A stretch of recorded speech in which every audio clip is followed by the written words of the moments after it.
Hello friends, welcome to പാറൂസ് world. ഇന്ന് നമുക്ക് വേനൽക്കാലത്ത് നല്ല കുളിർമയേകുന്ന ഒരു പച്ചമാങ്ങ ജ്യൂസ് ഉണ്ടാക്കിയാലോ? എല്ലാവരും ഒരുവിധം പച്ചമാങ്ങ ജ്യൂസ് വീട്ടിൽ പരീക്ഷിച്ച് നോക്കിയിട്ടുണ്ടാവും. പക്ഷേ നമ്മൾ ഇപ്പോഴാണ് പരീക്ഷിക്കുന്നത്. അപ്പോൾ ഇതിൻ്റെ രുചി എങ്ങനെയുണ്ടെന്ന് നമുക്കൊന്ന് അറിയണമല്ലോ. പച്ചമാങ്ങ നമുക്ക് സുലഭമായി കിട്ടുന്ന സമയമാണ്. അതുപോലെ ബാക്കി ഇൻഗ്രീഡിയൻസും നമുക്ക് വീട്ടിൽ അവൈലബിൾ ആയിട്ടുള്ളതാണ്. അതിനുവേണ്ടി നമ്മൾ നല്ല മാവുന്ന് 2 പച്ചമാങ്ങ പൊട്ടിച്ചെടുത്തിട്ടുണ്ട്.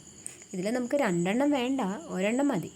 പിന്നെ ഒരു 3 ടേബിൾ സ്പൂൺ പഞ്ചസാര എടുത്തിട്ടുണ്ട്. ഒരു ചെറിയൊരു പച്ചമുളകും ഒരു ഇഞ്ചിയും എടുത്തിട്ടുണ്ട്.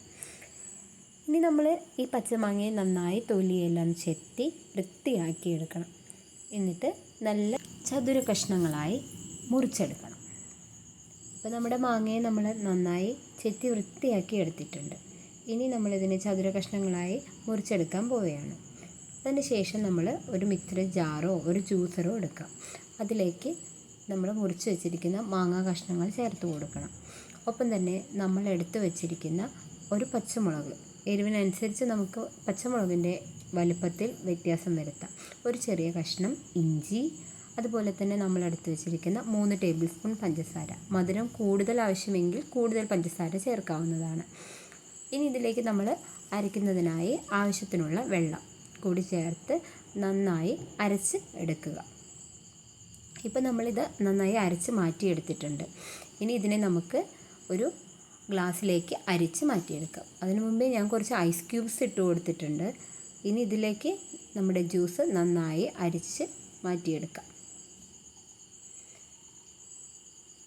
ഏകദേശം ഈ ഒരു പച്ചമാങ്ങയിൽ നിന്നും ഈ അളവ് ഉപയോഗിച്ച് എനിക്ക് 2 വലിയ ഗ്ലാസ് ജ്യൂസാണ് കിട്ടിയിട്ടുള്ളത്.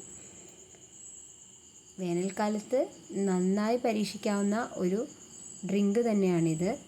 നല്ല കുളിർമയേകുന്ന പച്ചമാങ്ങ ജ്യൂസ് ഇവിടെ തയ്യാറായിട്ടുണ്ട്.